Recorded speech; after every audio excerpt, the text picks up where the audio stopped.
एक नए voter ID card बनाने के लिए सबसे पहले आपको आना होगा वोटर सर्विस पोर्टल के ऑफिशियल वेबसाइट पे। इस वेबसाइट पर आप वोटर आईडी कार्ड से जुड़ा कई सारे काम कर सकते हैं। जैसे आप नए वोटर आईडी कार्ड बनाना चाहते हैं तो आप यहाँ से फॉर्म 6 को भरकर आप अप्लाई कर सकते हैं। साथ ही साथ जो एनआरआई है उन्हें फॉर्म 6A भरना होगा नए वोटर आईडी कार्ड बनाने के लिए। वोटर आईडी कार्ड के लिए जब आप अप्लाई कर देते हैं तो उसका एप्लीकेशन का स्टेटस चेक कर सकते हैं, इलेक्टोरल सर्च कर सकते हैं। इसके अलावा किसी भी प्रकार के वोटर आईडी कार्ड में कोई सुधार करना है या ऑब्जेक्शन करना है, डिलीट करना है तो आप यहाँ से कर सकते हैं। अगर आपकी एड्रेस में जो शिफ्टिंग की जो एड्रेस दी गई उसमें कुछ भी संशोधित करना है तो आप यहां से कर सकते हैं। फॉर्म 8 को भरकर आधार लिंकिंग का काम कर सकते हैं। तो मतलब वोटर आईडी कार्ड से जुड़ा जितने सारे काम होंगे आपको इसी पोर्टल से करना होगा। इस पोर्टल पर आने के बाद सबसे पहला काम करना होगा वोटर आईडी कार्ड बनाने के लिए आपको यहां पर मिलता है new registration for general electoral और यहां पर फॉर्म फिलअप की प्रक्रिया करने के लिए फॉर्म 6 मिलता है जिस पर आपको क्लिक करना है। क्लिक करने के बाद सबसे पहले आपको यहां पर रजिस्ट्रेशन करना होता है। तो ऊपर में एक ऑप्शन मिलता है, जिनके पास कोई अकाउंट नहीं है तो आप यहां से साइन इन कर सकते हैं। अगर मान लीजिए आपने पूर्व में ही इस पोर्टल का उपयोग कर कभी भी वोटर आईडी कार्ड बनाया है या सुधार का काम किया है तो आपके पास ऑलरेडी आईडी होगा ही, चाहे वो आपका मोबाइल नंबर हो, ईमेल आईडी हो, जो पासवर्ड हो उससे आप डालकर आप यहां से ओटीपी अनवाकर लॉग इन कर सकते हैं। अगर आप पहली बार पोर्टल पर आए हैं तो साइन इन वाले विकल्प पर क्लिक करेंगे। आप यहां पर आपको अपना मोबाइल नंबर, ईमेल आईडी है तो दीजिए, अन्यथा इसे छोड़ सकते हैं, ऑप्शनल में है। बाकी कैप्चा कोड को डालना है और कंटिन्यू वाले विकल्प पर क्लिक करेंगे। जो नंबर देंगे उस पर एक ओटीपी मिलेगा, ओटीपी को डालकर इससे वेरीफाई करना है और यहां से लॉगिन वाले विकल्प पर आना है। वही नंबर को डालना है, साथ ही साथ जो पासवर्ड आपने बनाया है उससे डालना है, कैप्चा कोड को डालना है, रिक्वेस्ट ओटीपी वाले विकल्प पर क्लिक करना है। ओटीपी को डालने के बाद वेरीफाई लॉगिन वाले विकल्प पर जब क्लिक करेंगे तो इस प्रकार आपका जो डैशबोर्ड है खुलकर आएगा। और लॉगिन जब होंगे तो यहां पर आपका नाम देखने को मिलेगा और यहां पर लॉग आउट का ऑप्शन मिलेगा। तो इसका मतलब आप पोर्टल पर लॉगिन हो चुके हैं। अब नए वोटर आईडी कार्ड बनाना है तो आपको फॉर्म जो 6 मिलता है जिस वाले लिंक पर आपको क्लिक करना होगा। जैसे ही आप यहां पर क्लिक करेंगे तो फॉर्म टोटल आपका इतने सारे स्टेप में भरे जाएंगे, ABCD कर एल तक आपका जो स्टेप है उसमें आपको भरना होगा। तो आइए पूरी जानकारी को स्टेप बाय स्टेप बताते हैं जिससे आपको कहीं भी कोई परेशानी नहीं होगी।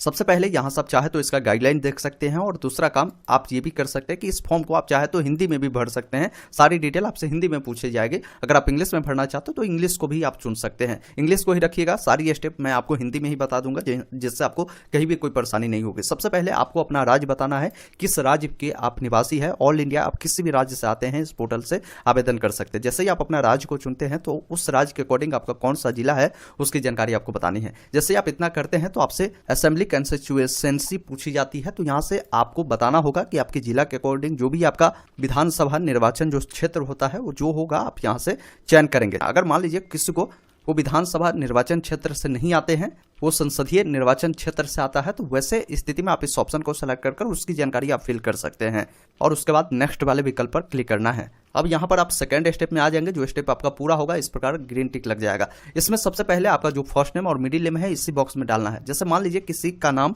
राम कुमार शर्मा है तो राम और कुमार इसी वाले बॉक्स में लिखना है और शर्मा जो है आप इस लास्ट बॉक्स में सरनेम में लिखेंगे। किसी का नाम सिर्फ राम कुमार है तो आप सिर्फ यहाँ पर राम लिखे और सरनेम में आपको क्या करना है, यहाँ पर कुमार आपको लिखना है। और जैसे ही स्पेस आप डालेंगे तो नीचे में आपका हिंदी में नाम आ जाएगा। देखिए कई बार हिंदी में नाम आने में त्रुटि हो जाती है तो उसे आप संशोधित यहाँ से कीबोर्ड के माध्यम से कर सकते हैं, गूगल ट्रांसलेटर के माध्यम से कर सकते हैं। जो भी माध्यम आपको सही लगे उस माध्यम से आप अपना नाम को संशोधित कर सकते हैं। बाकी यहाँ पर आपको एक फोटो अपलोड करना है। ध्यान रखेंगे जो फोटो अभी आप अपलोड करेंगे वही फोटो आपके वोटर आईडी कार्ड पर आने वाले हैं। इन बातों को ध्यान रखिएगा। JPG फॉर्मेट में होगा, 2 MB से ज्यादा अधिक नहीं होनी चाहिए। यहाँ से फोटो को अपलोड करेंगे, फिर आपको नेक्स्ट वाले विकल्प पर क्लिक करना है। अब यहाँ पर आपसे रिलेटिव का नाम पूछा जाता है। रिलेटिव के नाम के रूप में जैसा वोटर आईडी कार्ड पर आप चाहते हैं अपने पिताजी का नाम डलवाना तो आप यहाँ पर फादर को चुन सकते हैं। अगर आप चाहते हैं माता जी का नाम देना या कोई विवाहित महिला है वो अपने हस्बैंड का नाम देना चाहते हैं या कोई विवाहित पुरुष है वो चाहते हैं अपने वाइफ का नाम देना तो आप इतने सारे ऑप्शन दिए गए हैं। या आप लीगल गार्जियन के रूप में जिनका भी नाम आप देना चाहते हैं वो दे सकते हैं।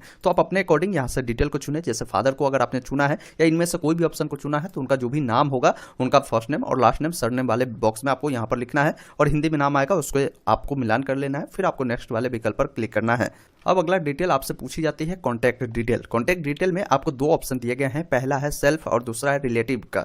जैसे अगर मान लीजिए आपके पास आपका खुद का मोबाइल है तो आप यहाँ पर सेल्फ को चुने और अपना मोबाइल नंबर डालें, सेंड OTP पे क्लिक करें, OTP आएगा, डालकर इसे वेरीफाई करें। अगर आप मोबाइल नहीं रखते हैं, आपके जो अभिभावक है गार्जियन है उनका नंबर आप दे रहे हैं तो यहाँ पर इस ऑप्शन को चुने, उनका मोबाइल नंबर डालें, सेंड OTP पे क्लिक करें, उनके नंबर पर एक OTP जाएगा, OTP को डालकर इसे आप वेरीफाई कर देंगे।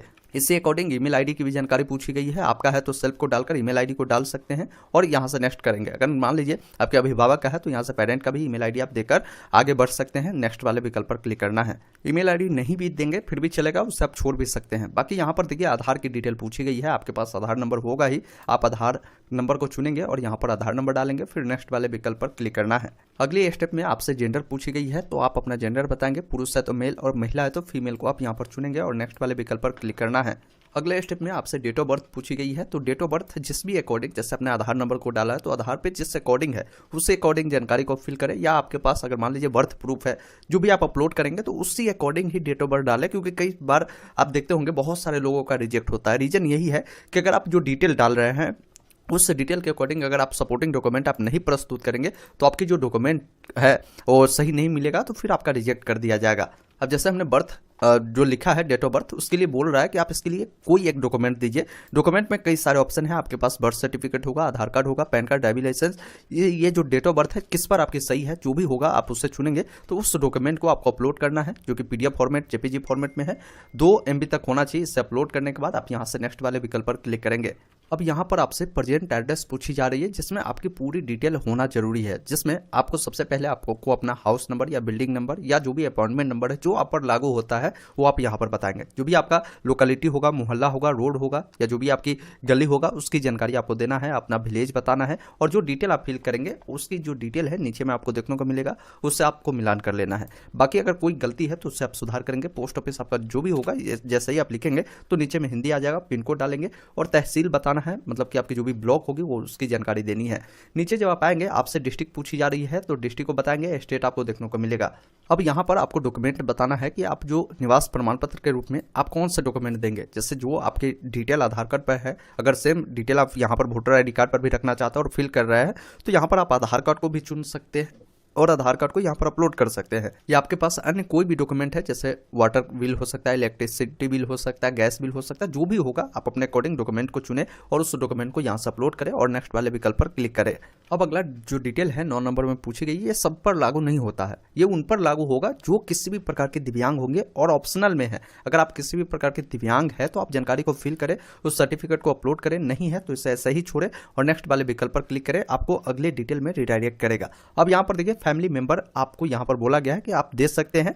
ये ऑप्शन खासकर उनके लिए काफी फायदेमंद होगा जो चाहते हैं अपने वोटर आईडी कार्ड को जल्दी बनवाना या चाहते हैं आपके वोटर आईडी कार्ड बार बार रिजेक्ट होते हैं उससे जल्दी अप्रूव कराना। तो ऐसे में आपके फैमिली में इतने सारे नाम हैं, जैसे आपके पिताजी, माताजी या कोई पुरुष है उनकी वाइफ की है वो पहले से बना हुआ है वोटर आईडी कार्ड, तो आप उनको यहाँ पर रिलेटिव के रूप में उनका नाम ऐड कर सकते हैं। जैसे फादर को हमने चुना तो फादर का नाम डालिए और उनका जो वोटर आईडी कार्ड नंबर है उससे आप यहाँ पर जरूर फिल कर दीजिए और तब आपको नेक्स्ट करना है। इससे क्या होगा कि आपके पिताजी के जो भी डिटेल आपने दिया या माताजी का दिया है उससे भी आपकी डिटेल वेरीफाई कर ली जाएगी और जल्द से जल्द आपकी वोटर आईडी कार्ड अप्रूव कर दी जाएगी।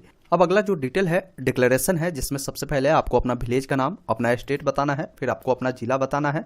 अब यहाँ पर आपको डेट और ईयर बताना है कि जो आपने डिटेल फिल किया है उस पैलेस पर आप कितने दिनों से रह रहे हैं। तो आप यहाँ पर अपने अकॉर्डिंग जानकारी को आप फिल कर सकते हैं जो भी आपको लगता है। मतलब मान लीजिए आपकी जन्म वहीं हुई है तो आप वो मंथ और साल जो डेट ऑफ बर्थ का है उससे आप लिख दीजिएगा, इससे भी कहीं भी कोई परेशानी नहीं होगी। यहाँ पर आपको पैलेस लिखना है, फिर एक ऑप्शन नेक्स्ट का मिलेगा जिस पर क्लिक करना है। अब आपके सामने कैप्चा कोड आएगा, कैप्चा कोड को यहाँ पर फिल करना है और एक बार यहाँ पर प्रीव्यू सेक्शन आएगा, प्रीव्यू एंड सबमिट पर क्लिक कर जो भी डिटेल आपने फिल किया उसका मिलान आपको जरूर करना है। अब इस प्रीव्यू में आपको पूरी जानकारी एक बार अच्छे से मिलान करना है, सभी जानकारी सही है तो आप यहाँ पर सबमिट करें, कोई डिटेल गलत है तो अभी आप यहाँ पर कीप एडिटिंग का ऑप्शन मिलता है जिस पर क्लिक करें। सबमिट करते ही आपके सामने यहाँ पर एक रेफरेंस नंबर मिल जाएगा जिससे नोट कर रख सकते हैं और यहीं से आप इसका जो PDF है डाउनलोड कर सकते हैं। अब आपको समय समय पर इसका स्टेटस देखना है, इसके वेबसाइट पर ही आएंगे, एक ऑप्शन मिलेगा ट्रैक एप्लीकेशन स्टेटस जिस पर क्लिक करना है। बाकी यहाँ पर आपको अपना वही रेफरेंस नंबर जो अभी आपको मिला है उससे डालेंगे, अपना स्टेट को डालेंगे और एक ऑप्शन सबमिट का मिलेगा जिस पर क्लिक करना है। आपका स्टेटस यहाँ पर खुलकर आ जाएगा। जब आपका स्टेटस अप्रूव्ड हो जाता है तो यहीं पर एक ऑप्शन मिलेगा ई-एपिक डाउनलोड जिस पर क्लिक करेंगे और आपको यहाँ पर जो रेफरेंस नंबर मिला है 2 ऑप्शन है, आप रेफरेंस नंबर के थ्रू इसे डाउनलोड कर सकते हैं। रेफरेंस नंबर अपने स्टेट को डालकर यहाँ से सर्च करेंगे और अपने वोटर आईडी कार्ड का ई-एपिक जो है डाउनलोड कर सकते हैं।